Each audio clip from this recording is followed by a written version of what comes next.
설상가상이라는 말이 있습니다. 안 좋은 일들이 계속해서 온다는 거죠. 눈이 쌓여져 있는데 그 눈 위에 소리가 낀 것을 설상가상이라고 합니다. 눈이 내리는 것도 부족해서 그것이 얼었는데 그 위에 또 소리가 끼니까 얼마나 걸어가기 힘들고 얼마나 생활하기 힘들겠어요. 이런 어려운 일들, 문제들이 하나만 발생하는 것이 아니라 연거푸, 2개, 3개 이렇게 계속해서 일어나는 겁니다. 불행한 일들, 감당하기 어려운 일들이 하나가 아니라 2개, 3개 설상가상입니다. 어느 한 청년이 있었는데 잘 살았습니다. 다 좋았어요. 그런데 하루아침에 실현을 당하는 겁니다. 그런데 그 다음 날에는 뭐예요? 회사에서 해고 통지를 받는 거예요. 되는 게 하나도 없는 거예요. 가정은 어떻습니까? 경제적으로 쪼달려지고 힘들어지는 거예요. 그런데 설상가상으로 어떻게 됩니까? 가족 간의 끈끈한 우리의 사랑, 그것이 더 줄어들고 관계도 깨어지는 일들이 일어난다면 그것도 설상가상이 되는 것입니다. 우리 대한민국 지금 어떻습니까? 경제적으로 너무 힘들다고 하는 거예요. 제대로 된 직장 하나 번듯하게 잡는 것도 힘들다고 합니다. 그런데 더 큰 위기는 국제 정세, 국제적으로 경제적으로 힘들어지는 이런 국제적인 이런 환경이 더 힘들어져요. 척박해져가는 것을 상황 가운데 있는 것이고 또 더 힘든 건 뭐예요? 국내적으로도 하나가 되어지고 마음을 합치고 앞이 안 보이는 그 길이라도 하나된 마음으로 달려가야 하는데 정치적으로 보면은 반으로 쫙 갈라져가지고 대안이 있는 것이 아닙니다. 무조건 상대를 공격하고 서로 비방하고 글듣는 그런 상황이 지금 우리나라 상황이고 또 더 나아가서는 북한의 그 위기 지금 뭐 무수단 미사일도 쏘았다고 합니다. 중거리 장거리 미사일뿐만 아니라 SLBM이라고 잠수함에서 쏘는 미사일이 있어요. 이거는 아무도 못 말리는 거예요. 그런데 거기서도 성공한 거예요. 그리고 지난주에는 뭐가 더 성공했어요? 핵폭탄, 핵실험을, 5차 핵실험을 했는데 그것도 성공했다는 거예요. 이번에는 또 뭐예요? 소형화하고 다량화하고 언제든지 이런 크고 작은 무기에 다 탑재할 수 있을 정도로 대량 생산할 수 있는 여건이 마련됐다. 그럼에도 불구하고 대한민국은 어디로 가는지 지금 알 수 없어요. 설상가상. 정말 위기 때고 고난의 때고 정말 힘들고 어려운 때인데 정신 차리지 못하고 앞을 구분하지 못하고 있는 그런 상황입니다. 우리 인생에 이와 같은 크고 작은 문제, 힘들고 어려운 일들을 우리가 만났을 때에는 우리가 우리의 영적인 상황들을 돌이켜보고 하나님 앞에 기도로 믿음으로 다가서야 할 줄로 믿습니다. 오늘 본문에 나오는 다니엘은 불행한 시대에 결코 행복할 수 없었던 그런 시절들을 보내었습니다. 그는 어렸을 때 자기의 조국 북이스라엘 그리고 남유다가 각각 아수르와 바벨론에 패망되어지고 나라가 없어졌어요. 예루살렘 성전이 폐파되어지고 나라 없는 자로서 바벨론의 포로로 잡혀가게 되어지고 그리고 나중에 또 알고 보니 바벨론도 이렇게 망하게 되어지고 메데와 바사로 또 잡혀가게 되어지고 또 그 다음에 또 바사 자기가 이렇게 있으면서 4개의 왕조가 변화되어지면서 바뀌면서 이렇게 어려운 그런 시절을 살았다고 합니다. 얼마나 힘들었겠어요. 눈치로만 살 수가 있겠습니까? 자기에게 어떤 실력이나 경험만을 가지고 살 수가 있겠습니까? 다니엘에게 필요한 것은 무엇이었겠어요?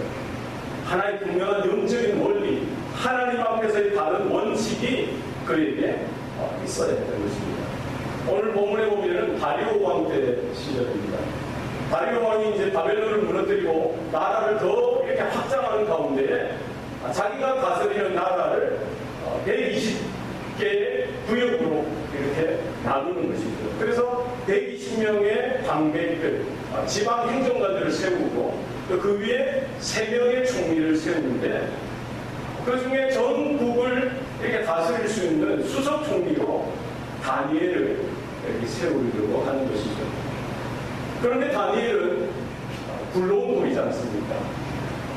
이스라엘에서 포로로 잡혀왔고 또 이번에는 바벨론에서 또 포로로 잡혀온 그들인데 하나님의 은혜로 그 여러 가지 것들이 이제 왕이 볼 때에는 그가 출중하여서 이렇게 선택해서 총리 중에 총리, 수석 총리로 세우려고 하는 그때에 다른 총리들과 또 지방의 방백들, 행정관들이 이렇게 질투하고 질시하고 미워하는 것이죠.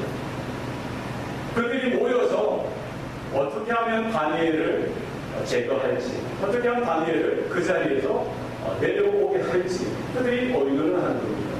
다니엘이 지금까지 국사를 돌아봤던 그의 정치적이고 윤리적이고 도덕적인 그 삶을 사사시 훑는 것이죠. 무엇이 잘못되었는지.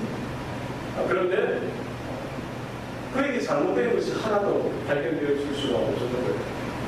오늘날 대한민국이든 미국이든 장관으로 이제 세워지기 위해서는 국회 청문회를 하지 않습니까? 우리가 평소에 존경하고 정말 동망 있고 인정받는 사람이라고 하더라도 그 청문회 자리에 서면은 어떤 일이 벌어집니까?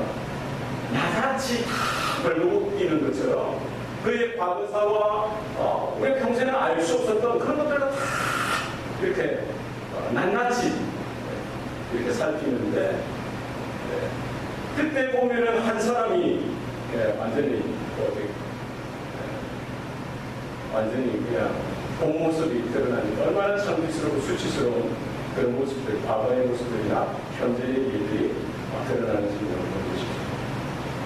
청문회에 올려놓고 그 사람을 다 발가벗기는 거예요.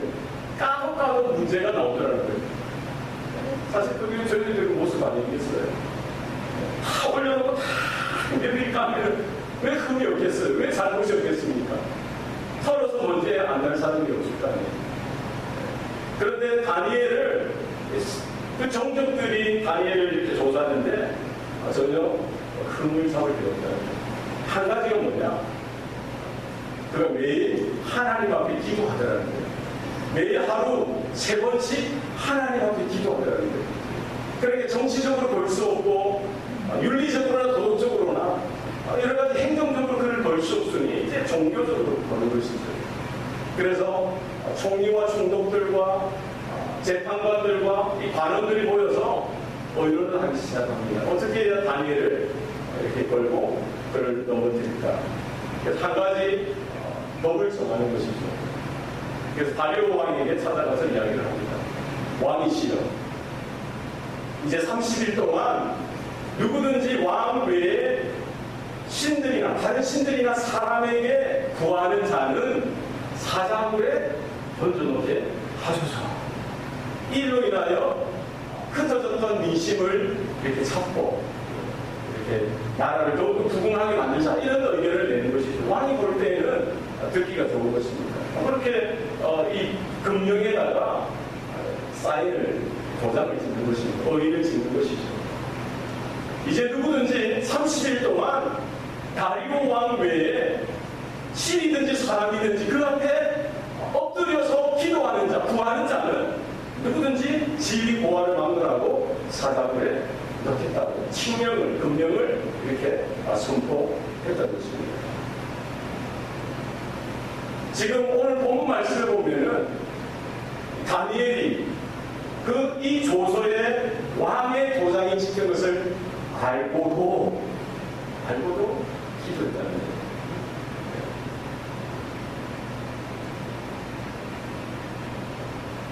우리의 삶 가운데, 우리의 역경과 고난과 힘든 어려운 상황 가운데 어떻게 우리가 하나님의 은혜를 경험하고 하나님의 구원을 경험하고 하나님께서 허락하시는 회복을 경험할 수 있느냐, 오늘 본문을 통해서 몇 가지로 살펴보도록 하겠습니다.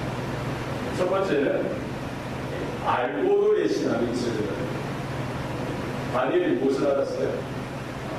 이 조서에 왕의 도장이 찍힌 것을 알고도 뭘 했다는 거예요? 기도자에 나갔다는 거예요. 하루 3번씩 정한 대로 하나님 앞에 기도했다는 것입니다.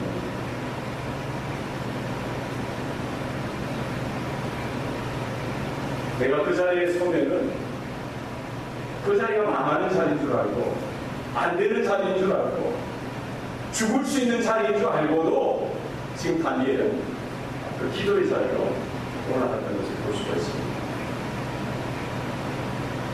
우리가 상황 따라 처신하는 것이 아니라, 형편 따라 우리의 삶이 흘러가는 것이 아니라, 어떤 상황, 어떤 처지이든지 우리의 영적인 원칙과 영적인 원리를 가지고 하나님을 나의 기준 삼아서 우리의 믿음으로 결단하고 믿음으로 결심하고 믿음으로 각오하는 우리의 신앙의 삶이 있어야 할 줄로 믿습니다. 우리의 믿음의 선배들, 우리의 믿음의 선조들은 다 그런 길을 걸어갔어요. 분명히 그 길이 좁은 길인 줄 알고 가는 거예요. 그 길이 협착하고 좁은 길인 줄 알고 가는 겁니다. 가다 보니까 협착하고 가다 보니까 좁은 길이 아니라 주님이 걸어가셨던 그 길, 하나님께서 부르시는 그 길은 고난의 길이요 좁은 길인 줄 우리가 알아야 되는 것이죠. 에스더는 어떻게 했습니까? 내가 죽으면 죽으리라. 죽으면 죽겠습니다. 하나뿐인 인생 하나님께, 하나님의 손에 내가 맡기기 원합니다. 그런 결기가 우리에게도 있어야 할 줄로 믿습니다.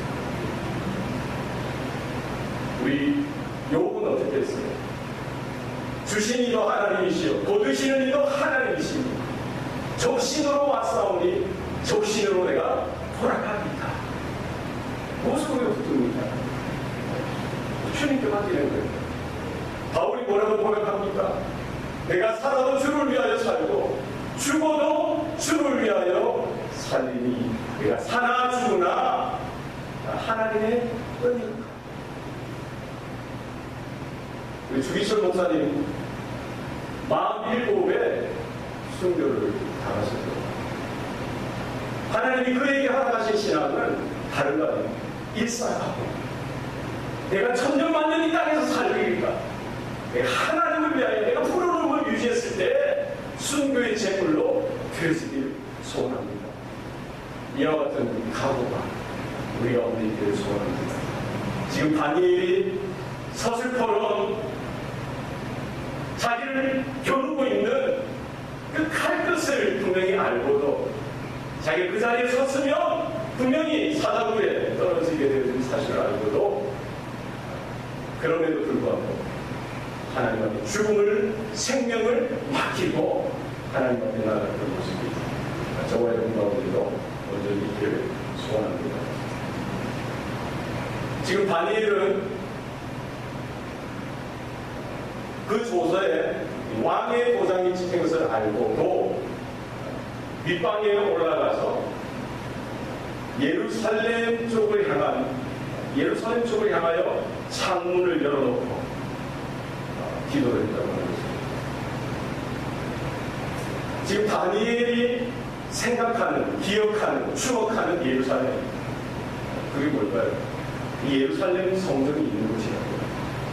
이스라엘이 하나님을 만나고 하나님의 임재가 있고 하나님의 영광을 경험했고 하나님을 예배했던 그 땅을 향하여 하나님의 성전을 향하여 창문을 열어놓고 날마다 정한 시간 가운데 그 하나님을 향하여 하나님의 성산을 향하여 이렇게 기도했던 것을 볼 수가 있습니다.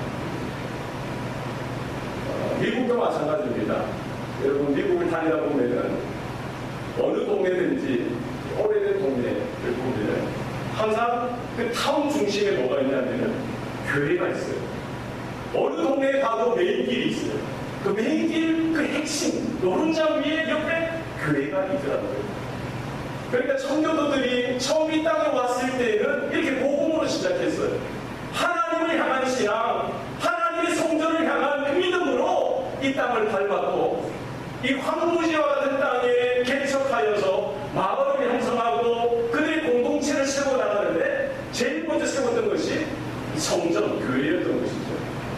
그리고 학교도 세우고 병원도 세우고 또 이런 코트, 뭐 이런 시티홀, 그리고 그 옆에 뭐 상가들이 형성되어지고 그리고 집들이 형성되어지는데 모든 마을의 이런 집들이 어디를 향해 있냐면은 이 교회를 향해 있는 집을 지을 때 혹은 그 집을 볼 때 가장 염두에 두었던 것은 예루살렘 방향이 어디인지, 하나님의 성산 예루살렘 성전이 어디를 향해 있는지 그것을 보았던 것입니다. 우리 신앙의 삶에 있어서 중요한 것은 이와 같이 하나님의 임재, 하나님 중심적인 삶을 우리는 살아드려야 할 줄로 믿습니다. 하나님 중심, 교회 중심, 말씀 중심의 삶이 되어야 할 줄로 믿습니다. 혼돈스럽고 당황스럽고 놀라는 그런 상황 가운데 늘 언제나 기준이 되어 있는 거예요. 하나님을 향하여, 하나님의 성산을 향하여 우리가 늘 드는 은혜가 있기를 소원합니다. 만약에 다니엘이 그 30일 동안 그 정해진 시간 동안 문을 닫고 기도하면 또 어때요? 네. 문을 닫고 기도할 수도 있었겠죠. 그러나 그는 그러지 않았습니다. 늘 하던 대로 예루살렘을 향하여 문을 열어놓고 보라면 보라는 거예요. 엿보라면 엿보라는 거예요. 이렇게 고백적인 신앙, 늘 언제나 숨겨지고 은밀하고 비밀스러운 것이 아니라 늘 언제나 하나님 앞에 고백되어지고 드러난 신앙의 삶을 그가 살았던 것입니다. 내 신앙의 고백이 내 마음에만 머무는 것이 아니라 내 입술과 내 삶 가운데, 내 생활 가운데 늘 언제나 공개되어지고 하나님이 나의 하나님 되십니다. 나는 하나님의 딸이요, 하나님의 아들이요, 하나님의 백성, 하나님의 성도입니다. 이와 같이 고백할 수 있는 저와 여러분 되시기 바랍니다. 입술로만 고백하는가 부족합니다. 우리 주일날 한번 모여서 교회에서 예배드리는 그 고백하고 하나님 앞에 이렇게 드리는 것은 부족합니다. 우리가 집에서도 직장에서도 캠퍼스에서도 어디에서든지 누가 나를 보아도 저 사람은 하나님의 자녀, 하나님의 택한 성도이구나 알아야죠. 지금 다니엘은 그 많은 사람들이 다 아는 거예요. 종족들까지도 알고요. 그 나라의 임금 왕이었던 다리우도 아는 거예요. 그가 그를 사랑해서 그로 인하여 근심하여 그를 좀 도와주고 싶고 그에게 구원을 베풀어주고 싶고 그를 이렇게 건져주려고 마음을 다하고 힘을 다했지만 이렇게 감당할 수 없는 거예요. 종족들이 계속 그 금령을 근거로 해서 공격해오니까 더 이상 어떻게 보호해주지 못하고 명령을 내려서 금령대로 다니엘을 사자굴에 던지도록 하는 것이죠. 그때 다리우 왕이 뭐라고 이야기합니까? 다니엘아, 네가 항상 섬기던 너의 하나님이 너를 구원하시리라. 이방의 임금조차도 인정하고요. 그 종족들까지도 다니엘의 신실함, 다니엘의 경고를 인정할 수 있겠습니다. 저와 여러분의 신앙, 믿음이 그런 우리 삶 가운데 고백적인 삶으로, 신앙으로 드러날 수 있기를 소원합니다. 미국의 팀 티보라는 풋볼 스타가 있어요. 지금 이제 은퇴를 했는데 이분이 처음부터 잘했던 게 아닙니다. 후보였고 콜업해졌는데 늘 언제나 후보 항상 지키는 후보 그냥 벤치에서 있는 것이죠. 그런데 어느 날 하루 그에게 기회가 왔어요. 주전 콜업백이 부상을 당해서 팀 티보가 뭐로 유명해졌냐면은 물론 그에게 기회가 왔을 때 그가 탁월하게 잘했어요. 엄청 잘했어요. 그래서 MVP가 되어지고 그랬는데 그가 처음부터 마지막까지 그라운드를 밟을 때 뭘 했냐면은 항상 한쪽 무릎을 꿇고 기도를 한 거예요. 항상 그 그라운드를 갈 때 무릎 꿇고 기도하고 여기 보면은 항상 성경 구절이 적혀있어요. John chapter 3, 16 유치고 자기가 말씀을 붙들고 있는 것 이런 것들이 항상 이렇게 클로즈되고 이 사람이 워낙 잘하게 되어지고 늘 언제나 기도하니까 이 미국 땅에서 센세이션을 한데 일으켰던 것입니다. 그래서 팀 티보처럼 신앙을 고백하고 기도하는 모습을 드러내고 내가 예수 믿는 하나님의 아들인 것을 부끄러워하지 아니하고 고백하는 신앙, 드러내는 그런 믿음의 고백을 그의 분야 가운데 그가 했던 것입니다. 그래서 많은 사람들이 이제 티보를 따라서 하는 거예요. 티보. 그래서 한때는 티보잉이라는 유행어가 있었어요. 언제든지 이렇게 기도하는 거예요. 한 사람은 하나님의 사람이 하나님의 말씀에 순종하여 변화되어진 삶을 살아드릴 때에 그 공동체가 변화되어지고 선한 영향력, 영적인 영향력을 끼치는 일들이 일어나는 줄 믿습니다. 다니엘과 같이 우리가 하나님 앞에 우리의 신앙을 고백할 뿐만 아니라 우리의 삶의 모든 자리에서 우리의 믿음을 고백하고 드러내는 귀한 모습이 우리 가운데 있기를 소원합니다.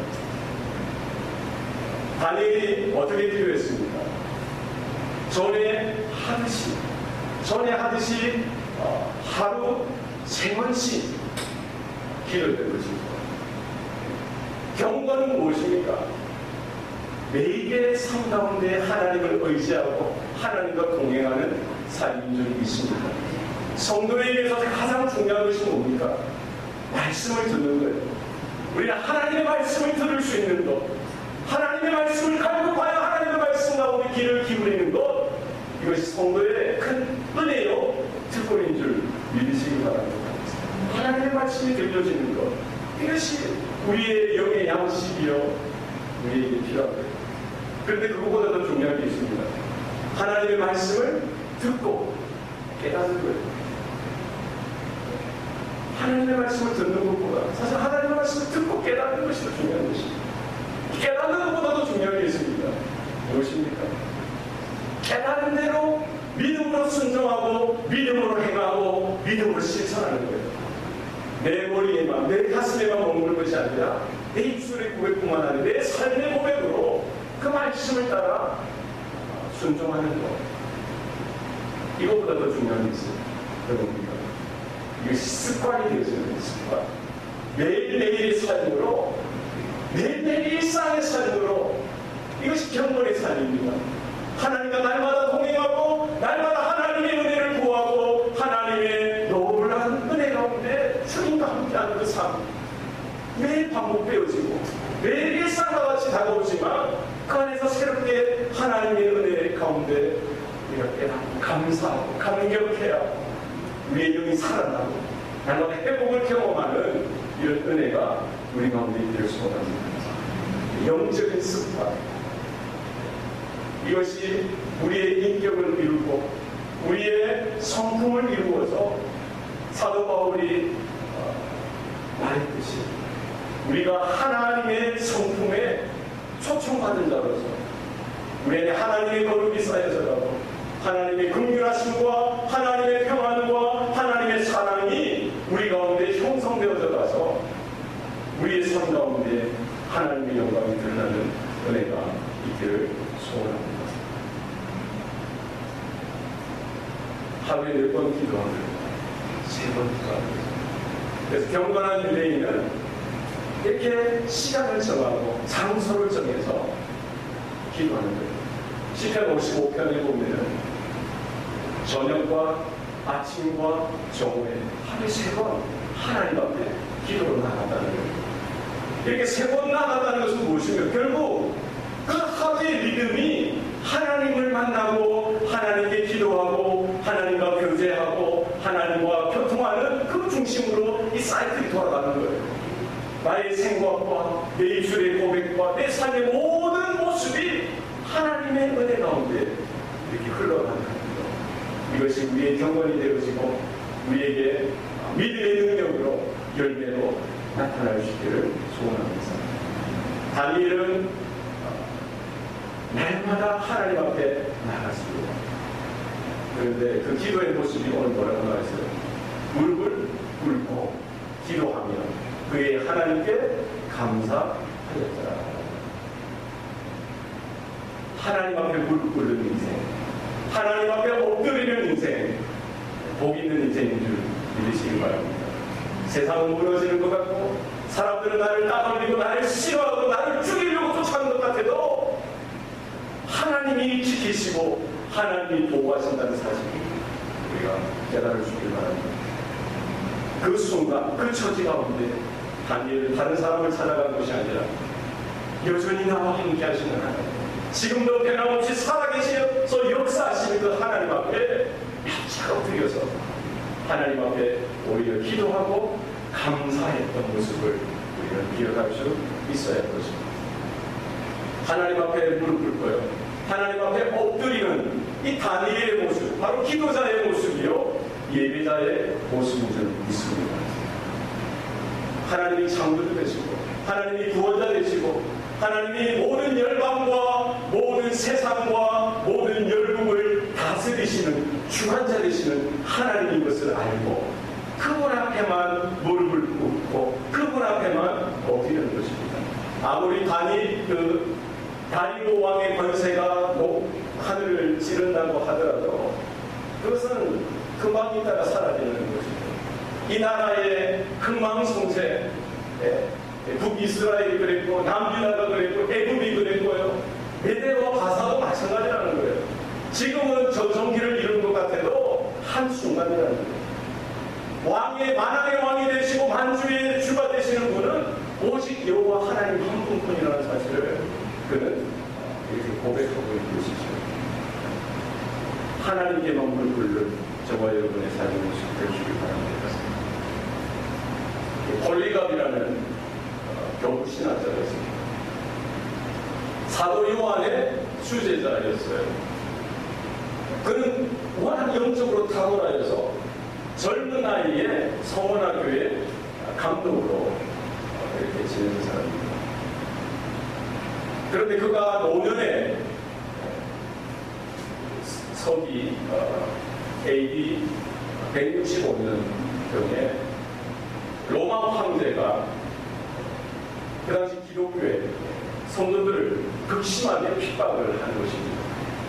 예수 믿는다는 그 사실 하나만으로 이 성도들을 모조리 잡아들이고 심한 고문으로 이렇게 박해를 하고 사자나 맹수에게 던져 죽이게 되는 이런 극심한 환란이 하셨던 때였습니다. 그때 교회 지도자였던 폴리갑도 당연히 붙들려 갔던 것이죠. 그 노년에 목회자 신학자인 그가 많은 사람들 앞에 둘러싸여져 있고 로마 총독이 있는 것이죠. 네가 로마 황제를 주라고 부르고 너의 신이라고 부른다면 지금 바로 놓아주겠다는 거예요. 그렇지 않으면 화양에 처하겠다는 거죠. 그가 뭐라고 고백했죠?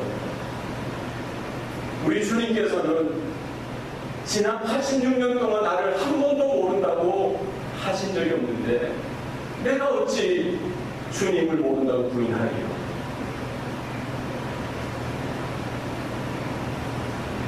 그는 만왕의 왕 되시고 만주의 주 되시는 주님 앞에 그의 신앙을 고백하고 한 줌의 죄로 그의 인생을 마감하게 되는 그 자리에 나섰던 모습을 보십시오. 여러분, 다니엘과 같이 세상에 무릎을 꿇는 인생이 아니라 하나님 앞에 무릎을 꿇는 인생이 되시기 바랍니다.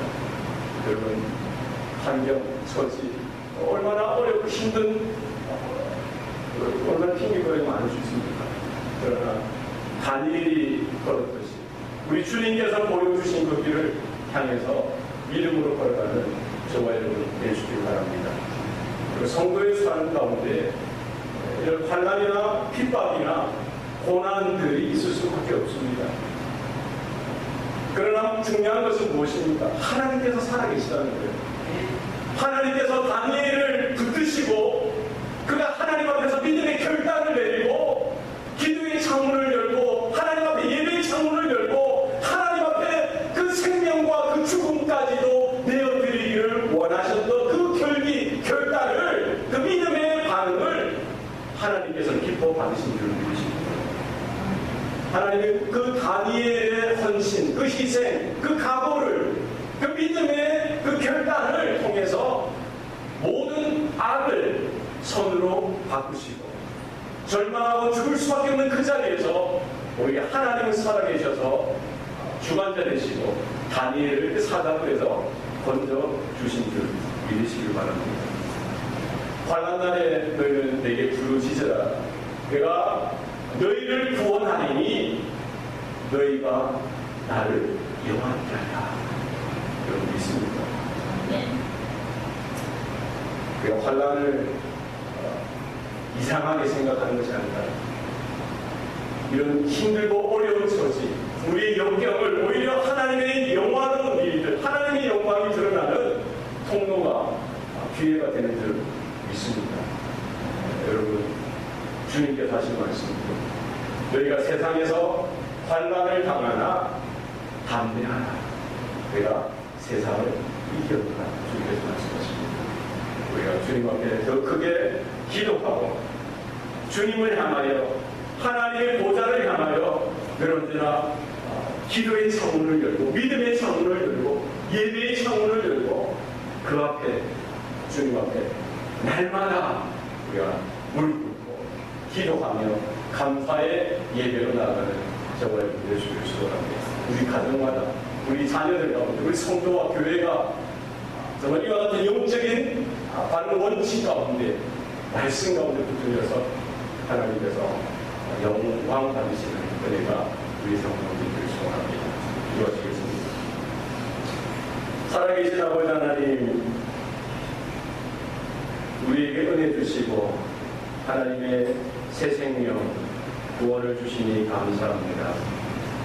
하나님의 언약, 하나님의 새 언약 가운데 우리 날마다 믿음으로 서게 하여 주셔서 환난과 핍박이 몰려와도 우리를 흔들고 교회를 흔들고 가정을 흔드는 악한 세력들이 몰려와도 결코 두려워하거나 당황하지 않게 하시고 그때 오히려 하나님을 찾고 주의 보좌를 향하여 우리의 기도의 창문을 활짝 열게 하여 주시옵소서. 하나님의 주 되신 예수 그리스도의 우리의 구원자 되심을 날마다 입으로 고백할 뿐만 아니라 우리의 삶으로 나타내 보여드리는 귀한 삶이 되게 하여 주시옵소서. 하나님을 사랑하는 자, 그 뜻대로 부르심을 받은 자들을 통해서 모든 것이 협력하여 선이 되게 하시는 하나님의 뜻을 바라보게 하여 주시고 우리가 끝까지 인내하고 흔들리지 아니하고 주님 앞에 끝까지 나아가는 주의 백성들, 주의 자녀들 되게 하여 주시옵소서. 여러 가지 가정의 문제들, 또 질병의 문제들, 마음의 상처들, 하나님 우리 자녀들의 진로, 여러 가지 또 비즈니스와 교회의 여러 가지 형편들의 문제들 우리 주님께서 찾아봐 주시고 만져주시고 우리의 눈이 활짝 크게 열려져서 주님과 더 크게 교통하게 하시고 주님을 신뢰하며 주님을 따라가는 우리의 삶이 되게 하여 주시옵소서. 모두 감사드리고 예수님 이름으로 기도합니다. 아멘.